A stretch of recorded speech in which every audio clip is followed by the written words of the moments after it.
પથ્થર હોય ને માટીનું કોઈ ભાંગી નહીં.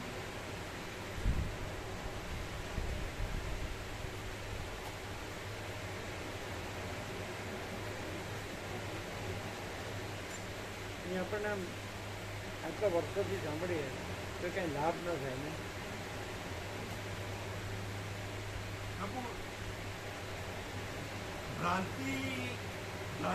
ભ્રાંતિમાં કોઈ દાડો લાભ થયો નથી ને થવાનો નથી. અને બ્રહ્મ ભાવ જે છે એ તો પોતે જ છે ને બ્રહ્મ લાભ પોતે જ છે. એટલે એમાં ભ્રાંતિનો લાભ કઈ લાભ નથી અને બ્રહ્મ લાભ તો પોતે જ છે. એટલે એને તો પોતાનોમાં કોઈ લાભ કરવા જેવો જ નથી, એમ લાભ જ છે. એટલે આ બ્રહ્મ બોલે છે કે ભ્રાંતિ બોલે છે? ભ્રાંતિ બોલે છે. એટલે ભ્રાંતિ એમ કે બ્રહ્મ પોતે છે અને ભ્રાંતિ કાંઈ નથી, એમ ભ્રાંતિ બોલે.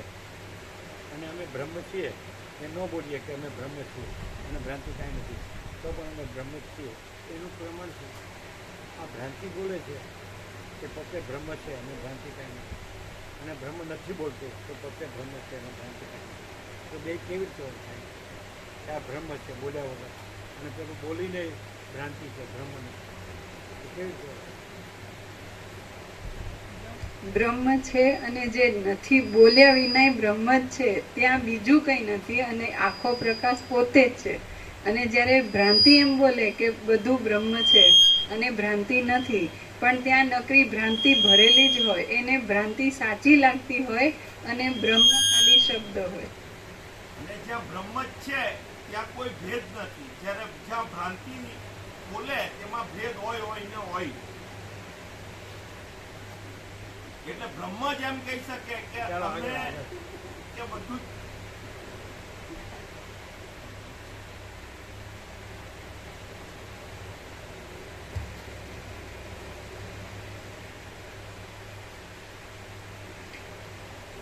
હે રાઘવ, જ્ઞાનની યુક્તિ ન હોય, થોડો કઈ ભેદભાવ છે? કોઈ જાતનો ભેદભાવ નહીં. તો જ એમ કહી શકે કે ભ્રાંતિમાં હો ભગવાન જુએ એ બ્રહ્મ, અને બ્રહ્મમાં હો ભ્રાંતિ જુએ એ ભ્રાંતિ, એ ભ્રમ. ને એ તો એમ કે દરેકનો એમ કે સ્વાનુભવ જ છે. કોઈ એને પોતાના આત્મા સાથે તો કોઈને વિરોધાભાસ છે જ નથી, ને પોતાના આત્માને નહીં માને તો એ આત્મા છે કે પોતે ભ્રાંતિ નથી. એ તો ભ્રાંતિ ન હોય એટલી તો કતાગો પડે તો પૂરક છું. ભ્રાંતિ બોલે તો ભ્રાંતિ તો જ કહીને બોલવાની ને તોતરવાનો તો મૂકવાની, તો એ ભ્રાંતિ નહીં રહી, એ સીધું બ્રહ્મ જ રહી. એમ ભલે ભ્રાંતિ પોતાને ગમે એટલું ગણે તો પોતે રહેલી નથી ને બ્રહ્મ જ રહેલું છે. એ ભ્રાંતિને ખબર પડે. ભ્રાંતિની બ્રહ્મની ખબર પડે તો ભ્રાંતિ રહે. હે રાઘવ, જ્ઞાનની યુક્તિ ન હોય તો સાધુ પુરુષો ટાઢ, વાયુ અને તડકા આદિ દ્વંદ્વ દુઃખોને કેમ સહન કરી શકે? સંસાર સંબંધી દુઃખની ચિંતાઓ મૂઢ માણસને પગલે પગલે આવી પડે છે, અને જેમ અગ્નિની જ્વાળાઓ ઘાસને બાળી દે છે તેમ તે તેને બાળી દે છે. વર્ષા ઋતુથી અત્યંત ભીંજાયેલા વનને જેમ અગ્નિની જ્વાળાઓ બાળી શકતી નથી, તેમ વેદાંત શાસ્ત્રના જાણનાર અને આત્મતત્વનો સાક્ષાત્કાર પામનાર વિદ્વાનને તે ચિંતાઓ બાળી શકતી નથી. આધિઓ તથા વ્યાધિઓ રૂપી ચકરીઓવાળો સંસારરૂપી મરુભૂમિનો પવન ગરબડ કરતો હોય તો પણ તત્વવેત્તા પુરુષ અત્યંત દ્રઢ વૃક્ષની પેઠે તેથી ભાગતો નથી. તેથી બુદ્ધિમાન પુરુષે તત્વ જાણવા માટે શ્રુતિ આદિ પ્રમાણોમાં પ્રવીણતાવાળા આત્મજ્ઞાનીને સેવાથી પ્રસન્ન કરીને સ્નેહપૂર્વક પૂછવું જોઈએ. આમ ઉત્તમ ચિત્તવાળા પ્રામાણિક વક્તાને પૂછવું અને રંગવા નાખેલું વસ્ત્ર જેમ કેસરના રંગને પકડે છે, તેમ તેણે ઉપદેશકના વચનને યત્નપૂર્વક પકડવું. હે વચનનો સાર જાણનારાઓમાં ઉત્તમ, જે માણસ તત્વને નહીં જાણનારા અને જેનું વચન સ્વીકારવા યોગ્ય ન હોય એવા માણસને પૂછે છે, તેના જેવો બીજો કોઈ પણ મહામૂઢ નથી. પ્રામાણિક અને તત્વને જાણનાર છે ને તત્વને જાણનાર નથી, એ તો ઓળખાય જ નહીં. કારણ કે તત્વ વિશે બોલનાર તો ઘણા, વેદાંત બ્રહ્માંડની વાતો કરનારા આજે હજારો હશે, લાખો હશે, નહીં તો કરોડો હશે. તો પછી તત્વને જાણનારમાં તત્વ સિવાય બીજું ક્યારેય ભૂલથી પણ કઈ આવતું નથી હોતું, ભૂલથી પણ ભૂલ નથી થતી હોતી.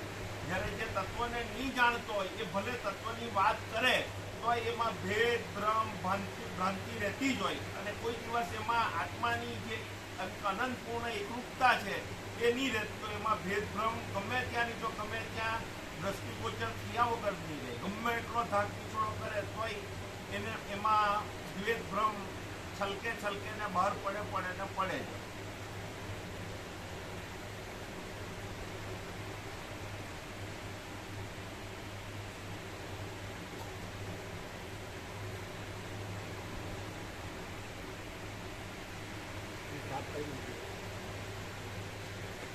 ચાલો,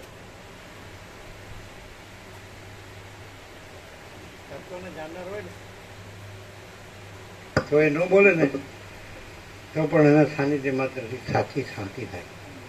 અને તત્વને જાણનાર ગમે એટલું તત્વનું બોલે ને તેના સાનિધ્યથી અંદરની સાચી શાંતિ ન એને પોતાને હો શાંતિ તત્વને જાણનાર હોય, જેમ કે રમણ, તો એ ન બોલે ને તેના સાનિધ્ય માત્રથી આત્માની સાચી શાંતિ થાય. અને તત્વનું ઘણું બોલે ને એના સાનિધ્યથી કાંઈ થાય નહીં.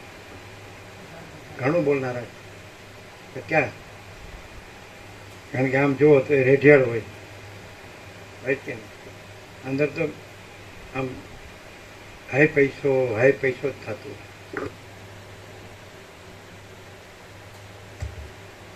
શાંતિ તો ના થાય એ બોલે ને એને શાંતિ તો ના થાય પણ અશાંતિ થાય.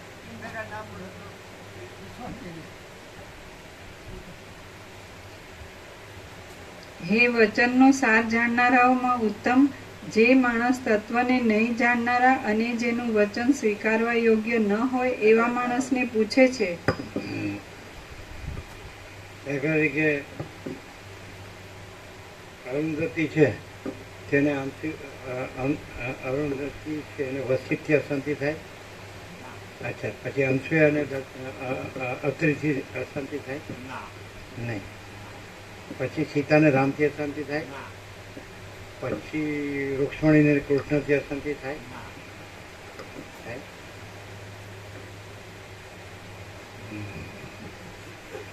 સીધું પ્રૂફ છે. કેમ હસ્યા? એટલે અમરતા પાડીને અમારાથી અશાંતિ જ થાય, શાંતિ સ્વપ્નમાં નહીં થાય. એટલે એ જ ડિફરન્સ બતાવે એમ. મા શારદા દેવીને રામકૃષ્ણ પરમહંસથી અશાંતિ થાય. અને તમે એમ કહો કે મારાથી તારાને શાંતિ થાય, તો એ લક્ષણ બતાડે કે મને પોતાને શાંતિ નથી. મને પોતાને શાંતિ હોય તો બીજાને શાંતિ થાય કે ન થાય? મેં તો મને આત્માની સાચી શાંતિ નથી. હવે અમારું પ્રૂફ કે વસિત પ્રકાશથી અમે અનંતપૂર્ણ નિરપેક્ષ સત્ય છીએ, વસિત વગર, પણ વસિત પ્રકાશથી પણ અમે અનંતપૂર્ણ નિરપેક્ષ સતત છીએ. એ સમજાય કે નહીં? એટલે કંઈ ડબલ પાકું થયું એમ ન કહેવાય. જે વસ્તુ એક જ છે એ કંઈ ડબલ પાકું થાય એવું ન કહેવાય, કારણ કે એના વિના બીજું કંઈ છે નહીં, એના ઉપર કાંઈ નહીં. તો અમે પોતે જ અનંતપૂર્ણ નિરપેક્ષ સત છીએ. એ જ અમારી આત્માની સાચી શાંતિ. પછી બીજાને કેમ નથી થતી તો એની ભ્રાંતિ કે મારે ઘર જોઈએ, મારે ધન જોઈએ, મારે માન જોઈએ, મારે હું આમ બધું જાણું છું એવું મને થવું જોઈએ, એની અશાંતિ. અમને એવું કાંઈ છે જ નહીં. કારણ કે હું જ્યારે હું સાથે નથી હોતો ત્યારે અનંતપૂર્ણ નિરપેક્ષ સત છે. તો એ આત્માની સાચી એ આત્મા છે. હું આત્મા નથી, પણ એ અનંતપૂર્ણ નિરપેક્ષ સત છે. એ પરમાત્મા છે અને એ પરમ શાંતિ. તો એ પેલું હું ને પરમાત્મા છે એની અશાંતિ છે. અને અહીંયા અનંતપૂર્ણ નિરપેક્ષ સત પરમાત્મા છે એની પરમ શાંતિ. હું નથી. આવી ગયા લ્યો.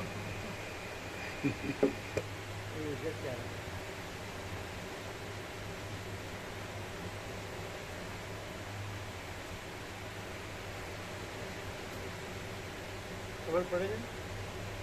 દર વખતે નિત્ય નૂતન પ્રકાશ હોય છે, પણ આમ કેમ કળાતો નથી ખબર પડે? કેમ કળાતો નથી ખબર પડે?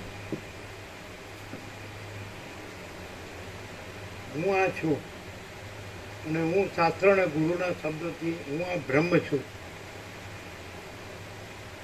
આ ખબર પડતી નથી કે આ ભ્રાંતિ છે.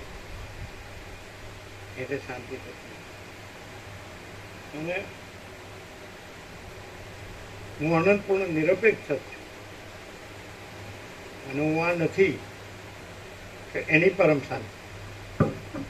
હવે સામેને કેમ કળાતી નથી કે હું આ બ્રહ્મ છું, હું આ હું બ્રહ્મ છું, આ હું પરમાત્મા છું. એ કોણ? મારે સારું ઘર જોઈએ, મારે સારું ધન જોઈએ, મારે સારું માન જોઈએ, અને હું ધર્મ અધ્યાત્મ પરમાત્મામાં પણ ખૂબ બધાથી આગળ છું એવું જ મને થવું જોઈએ.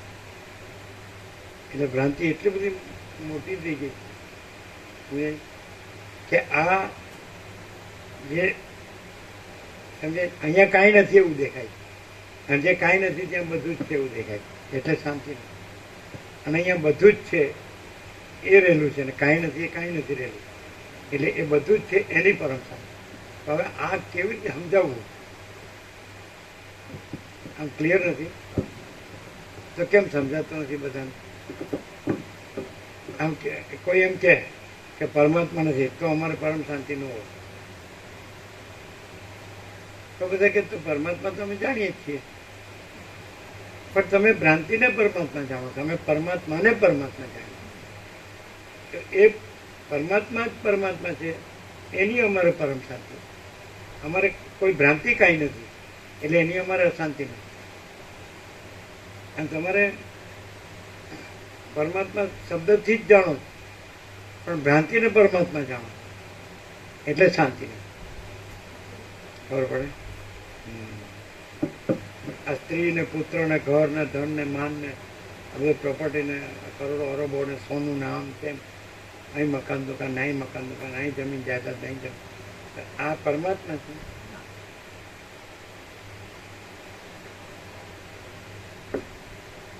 અને તમે કે અહીં કાંઈ નથી, તમે કે હા તો કાંઈ નથી એ કાંઈ નથી, પણ તમે એમ કહો કાંઈ પરમાત્મા નથી.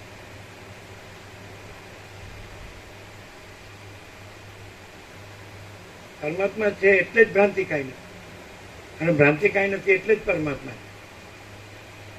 Vice versa.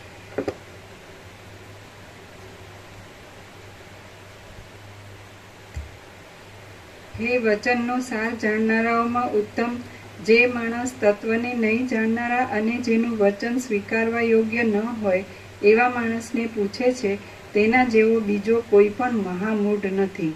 પ્રામાણિક અને આત્મવેદતા વક્તા પુરુષને પૂછ્યા પછી જે માણસ તેના વચન પ્રમાણે યત્નપૂર્વક ચાલતો નથી, તેના જેવો અધમ બીજો કોઈ નથી. પ્રામાણિક અને આત્મવેદતા વક્તા પુરુષને પૂછ્યા પછી જે માણસ તેના વચન પ્રમાણે યત્નપૂર્વક ચાલતો નથી, તેના જેવો અધમ બીજો કોઈ નથી. જે માણસ પ્રથમ વક્તાના વ્યવહાર ઉપરથી તે વક્તા તત્વને જાણે છે કે નહીં એવો નિશ્ચય કર્યા પછી તેને પૂછે છે, તે પૂછનાર માણસ મોટી બુદ્ધિવાળો જાણવો. વ્યવહાર જોઈને એટલે શું જોઈને?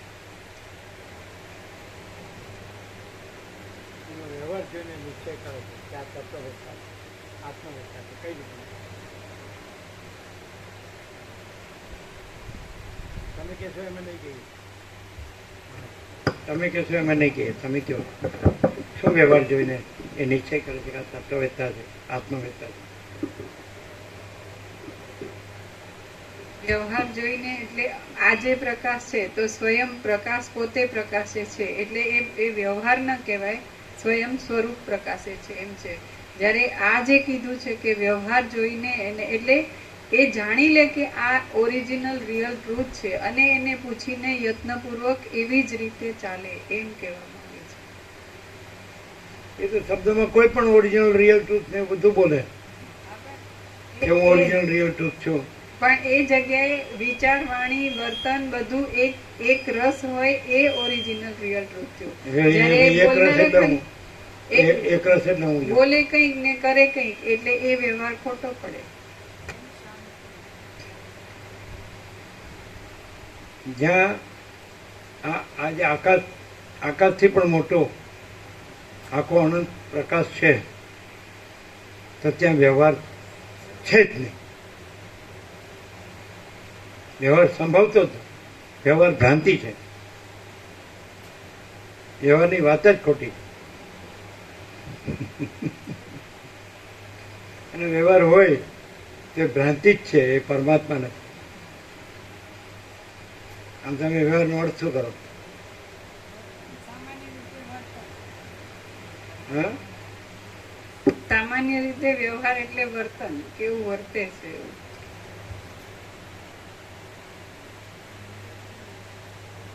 આદાન પ્રદાન લેનદેનમાં ચોખ્ખાઈ. વ્યવહારનું મુખ્ય લક્ષણ હું અને મારું.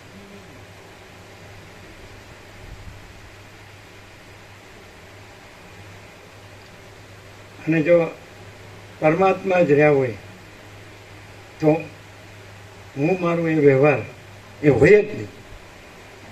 અને હોય તે પરમાત્મા રહ્યા નથી. અને હું મારું વાળો જો પરમાત્માનું માપ કાઢવા જાય તો એને કોઈ દી શાંતિ થાય જ નહીં. અને એના સાનિધ્યથી એ પોતે હું મારું છોડીને પરમાત્મા ન રહે તો એ મૂર્ખો છે.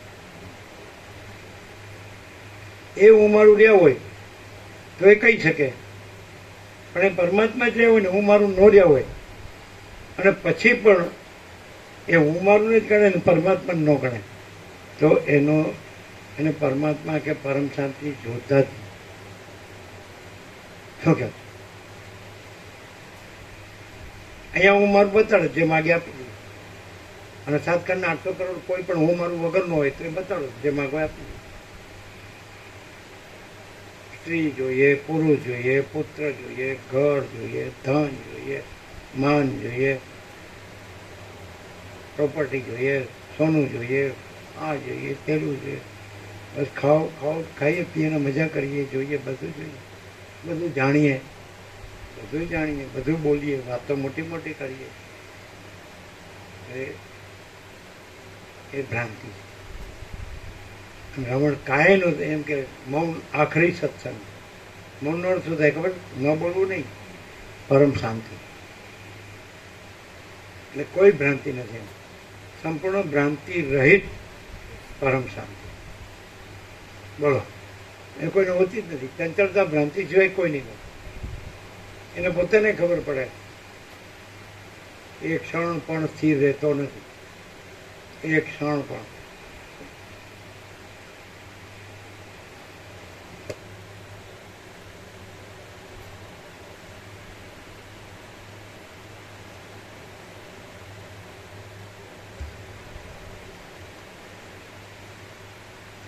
જે મૂર્ખ માણસ વક્તાની પરીક્ષા કર્યા વિના જ તેને પૂછે છે તે માણસ અધમ કહેવાય છે અને તેને તત્વજ્ઞાન રૂપ મોટો પદાર્થ પણ મળતો નથી.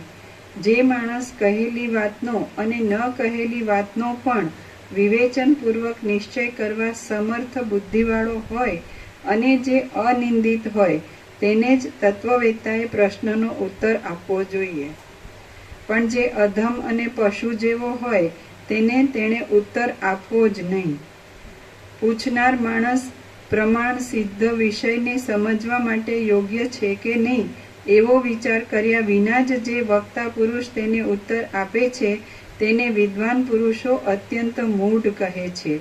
હે રઘુનંદન, તમે પૂછનારાના સદ્ગુણોથી અત્યંત વખાણવા યોગ્ય છો અને હું પણ યથાર્થ કહી જાણું છું.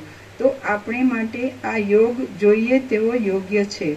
હે શબ્દોને તથા તેમના અર્થોને જાણનારા, હું તે વાત કહું તે વાત યથાર્થ જ છે એવો નિશ્ચય રાખીને તમારે તે વાતને હૃદયમાં અખંડ ધારણ કરી રાખવી. તમે મહાત્મા છો, વૈરાગ્યવાળા છો અને લોકોની સ્થિતિના તત્વને જાણનારા છો. માટે જેમ વસ્ત્રમાં કેસરી રંગ લાગી જાય છે, તેમ મારું તે કહેવું તમારા મનમાં લાગી જશે. જેમ સૂર્યની પ્રભા જળમાં પેસી જાય છે, તેમ કહેલી વાતને ધારી લેવામાં સમર્થ અને પરમાર્થનું વિવેચન કરનારી તમારી બુદ્ધિ ગંભીર વિષયમાં પેસી જશે. હું જે કહું તે તમારે સ્વીકારવું અને પ્રયત્નપૂર્વક તેને હૃદયમાં ધરી લેવું. જો એમ ન કરવું હોય તો તમારે મને મફતનું પૂછવું જ નહીં. હે રામ, મન ચપળ છે અને સંસારરૂપી વનના વાંદરારૂપ છે. તેને પ્રયત્નથી હૃદયમાં રોકી રાખીને પરમાર્થનું વ્યાખ્યાન સાંભળવું. જે માણસો અવિવેકી, જ્ઞાનરહિત તથા દુસંગમાં રુચિવાળા હોય તેમને ચિરકાળ સુધી અત્યંત દૂર રાખવા અને મહાત્માઓને જ માન આપવું. સજ્જનના નિત્ય સમાગમથી જ વિવેક ઉત્પન્ન થાય છે અને ભોગ તથા મોક્ષ એ બંને વિવેકરૂપી ઝાડના જ ફળ છે. શમ, વિચાર, સંતોષ અને ચોથો સાધુઓનો સમાગમ એ ચાર મોક્ષના દ્વારમાં દ્વારપાળ કહેવાય છે. એ ચારેનું અથવા એઓમાંથી 3નું કે 2નું પણ યત્નપૂર્વક સેવન કરવું જોઈએ, કારણ કે તેઓ મોક્ષરૂપી રાજમહેલનું બારણું ઉઘાડી દે છે. અથવા પ્રાણ સુદ્ધા જવા દઈને તેઓમાંના એકનો તો સઘળા યત્નથી આશ્રય લેવો, કારણ કે એક વશ થાય તો પછી ચારે પોતાની મેળે વશ થાય છે. જેમ સૂર્ય તેજના પાત્રરૂપ છે, તેમ જગતના શિરોમણી જેવો વિવેકી પુરુષ જ્ઞાનના, તપના તથા શ્રવણના પાત્રરૂપ છે. જેમ સૂર્ય તેજના પાત્રરૂપ છે, તેમ જગતના શિરોમણી જેવો વિવેકી પુરુષ જ્ઞાનના, તપના તથા શ્રવણના પાત્રરૂપ છે.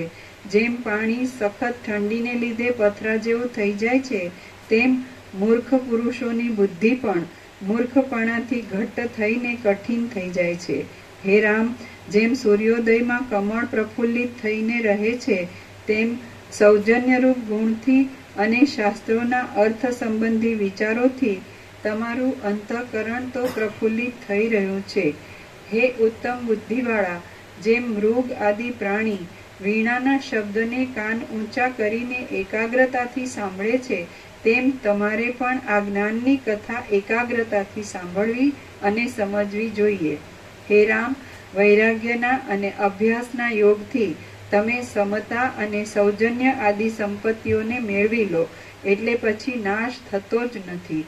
સંસારમાંથી મુક્ત થવા માટે પ્રથમ શાસ્ત્રોના અને સજ્જનોના સમાગમ પૂર્વક તપનો અને જીતેન્દ્રિયપણાનો આશ્રય કરવો જોઈએ તથા બુદ્ધિ જ વધારવી જોઈએ. જરાક સંસ્કારવાળી બુદ્ધિથી પણ આ શાસ્ત્રોનો વિચાર કરવામાં આવે તો તેથી માણસની મૂર્ખતાનો અત્યંત નાશ થાય છે એમ સમજો. આ સંસારરૂપી ઝેરી ઝાડ આપત્તિઓનું મુખ્ય સ્થાન છે.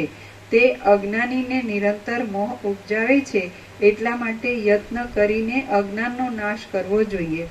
જેમ ચામડું અગ્નિના યોગથી સંકોચ પામી જાય છે, તેમ દુષ્ટ આશાઓને લીધે કુટિલ ગતિ કરનારા અને હૃદયમાં ફેલાયા કરતા અજ્ઞાનથી ચિત્ત સંકોચ પામી જાય છે.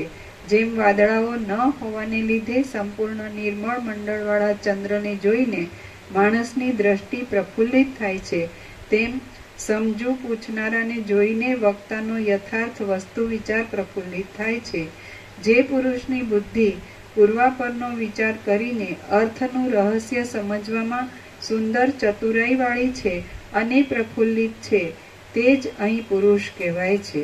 જેમ પ્રફુલ્લિત થયેલા સ્વચ્છ અંધકારને મટાડનારા શીતળ કાંતિવાળા અને આહ્લાદકપણા આદિ ગુણોવાળા નિર્મળ ચંદ્રથી આકાશ શોભે છે, તેમ તમે પ્રફુલ્લિત થયેલા સ્વચ્છ અજ્ઞાનને છોડનારા ઉત્તમ વિચારરૂપ શીતળતાવાળા અને સૌજન્ય આદિ ગુણોવાળા હૃદયથી શોભો છો. શ્રી યોગ વાસિષ્ઠ મહારામાયણમાં મુમુક્ષુ પ્રકરણનો વક્તૃપૃચ્છક લક્ષણ નામનો સર્ગ 11મો સમાપ્ત. ઓમ ઓમ ઓમ. પ્રસાદ આપી દીધો.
માણસને આત્માનું સમ્યક જ્ઞાન હોય એને બધે જ પરમ શાંતિ છે. જે માણસને આત્માનું સમ્યક જ્ઞાન ન હોય એને બધે જ અશાંતિ છે. જે માણસને આત્માનું સમ્યક જ્ઞાન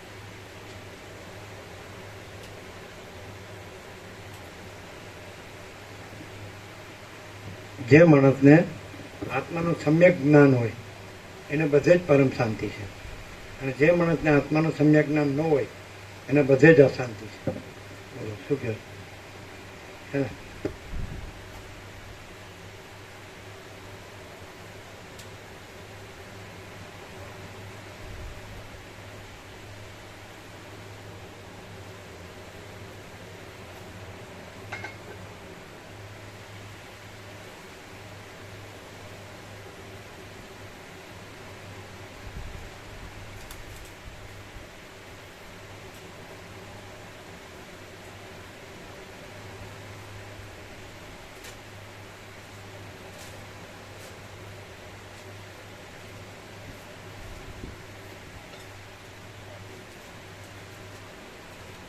ચાલીસ છે.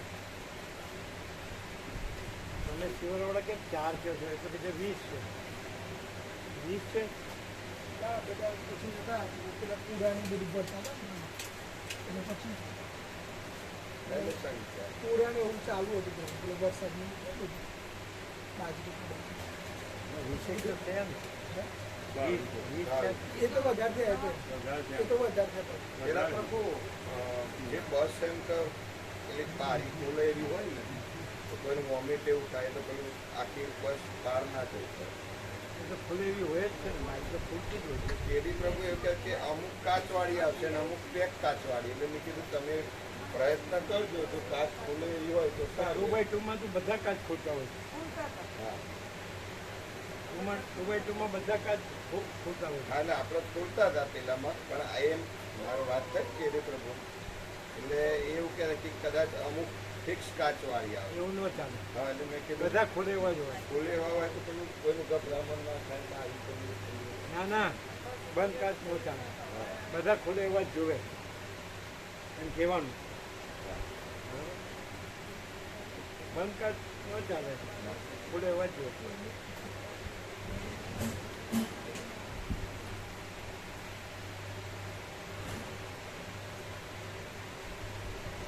બીજા 4 નામ આવ્યા પાલનપુરથી. 4 નામ આવ્યા બીજા. કોણ? યોજનાપુરાના 4 નામ આવ્યા. યોજનાપુરા જોડનાપુરા. કેડી પ્રભુનો પણ જોડનાપુરા. યોજનાપુરા પાલનપુર જોડનાપુરા. ના ભાઈ છે એવું કીધું કેડી પ્રભુ. વીરા પ્રભુની હતા ને પ્રભુ. વીરા પ્રભુની નતા જોડનાપુરા. હા હા હા. એમના કનોમાં બાબુ પ્રભુ નામ બોલ. એટલે 144 છે ને? હા. એ તો બોલે કે આપણે હે 4 નંબર થી આવ્યા.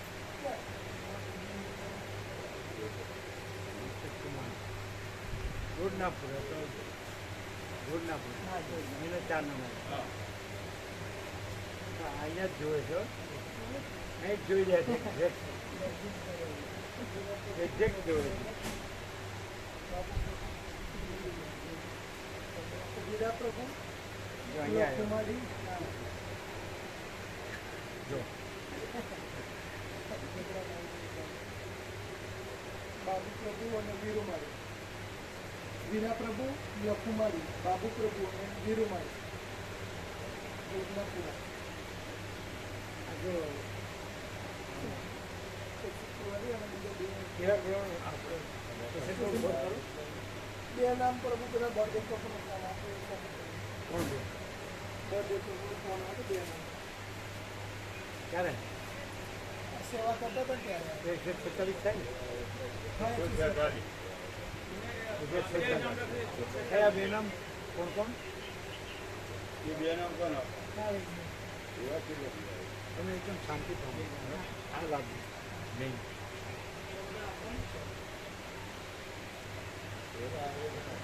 આ મેં પ્રકાશ.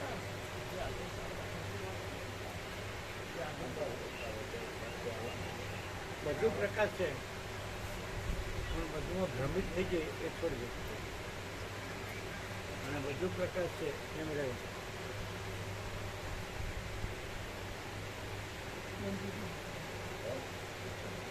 કોણ બે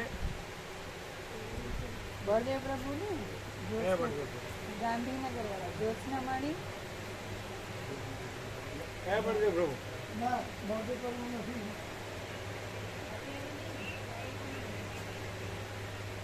તમે બોલ્યા ને છેલ્લા બે.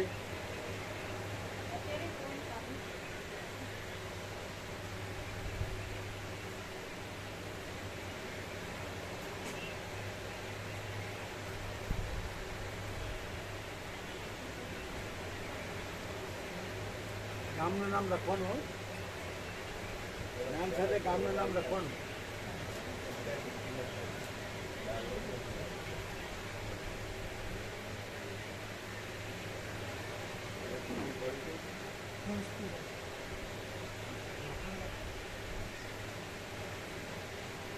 કોણ કોણ બે કીધા?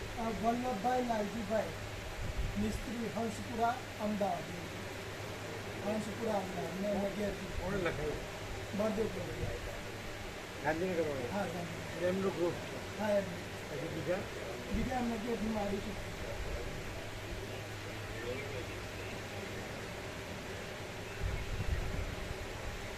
અને 146 છે ને?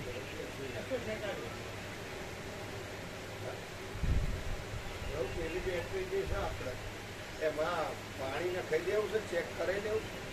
ચાર્જિંગ વાળી છે ને એમાં એમ તો માનો કે લાઇટ જાય તો પેલું અંદરનું પાણી ન હોય ને લિક્વિડ તો એ નખાઈ દેવડાઈએ. કઈ ચેક કરાવી લો હા, તો કેમ કે બેટરી આખી જ થઈ જાય. હા પેલું કે ડિસ્ટિલ વોટર નાખી દે. હા બસ એ આઈ ચેક કરી નાખી દે. એ કરાવી દે. કારણ કે તાપ છે ને ગરમી વધારે. હવે કરાવી છે. હા. એનાથી શું થાય? એનાથી પ્રભુ માનો કે લાઇટ ગઈ 5-6 કલાક તો જે પેલું અંદર નાખેલું હોય ને તો એનાથી ચાલુ રહે. આગળથી ચાલુ થાય. અને પેલું લિક્વિડ ન નાખ્યું હોય તો પછી ઘણી વખત બેટરી ઉતરી જાય. આપણે કંઈક નાખી દો. હા તો કાલે કહી દઈએ બેટરી વાળા પ્રભુ કેમિકલ એ જે નાખવાનું છે લઈને આવી જાય ડિસ્ટિલ વોટર લઈને અને મશીનથી ચેક કરી લેશે. જેટલી માત્રા ઓછી હોય એટલું જ નાખશે. થઈ ગયા બે.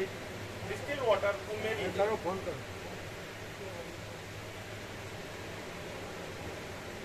146 ને? હા બસ. નામે ખાલી 4 ને 2 6 થાય ને. હવે એટલે 4 બસ કમ્પ્લીટ.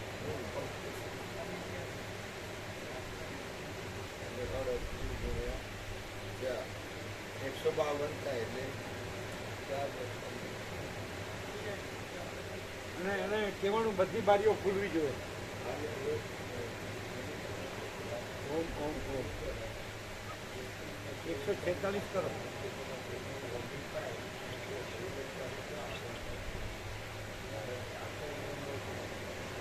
કાચ ખુલ્લા હોય ને તો પેલું ઘર પર રોજ નીકળી જાય. બારીક ખોલે નીકળી જાય. ક્રોસ વેરિફિકેશન થઈ ગયું.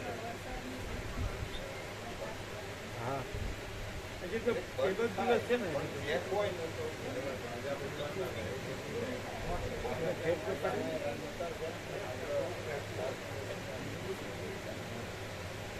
146 કર્યા.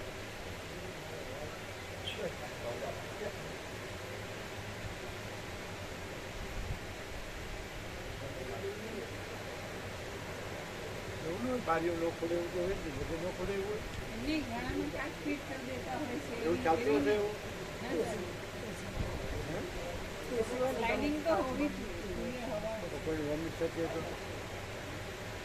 એમ તો કોથળી રાખો. એમની ફ્લાઇટમાં જેમ હોય એવું કરે પણ એ કોથળી રાખો. ફ્લાઇટમાં નથી હોતું ને. લાઈટ જેવું. હા. ઓમ ઓમ ઓમ. અને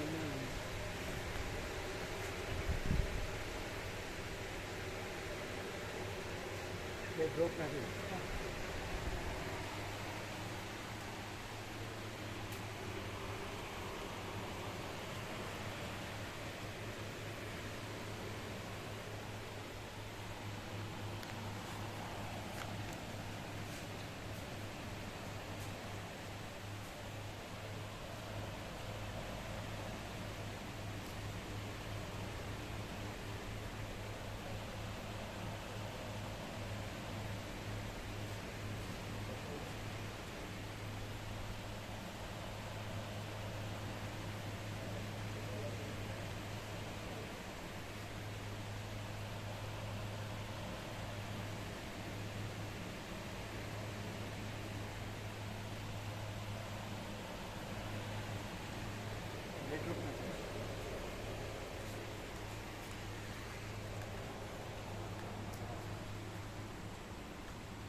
દીપાના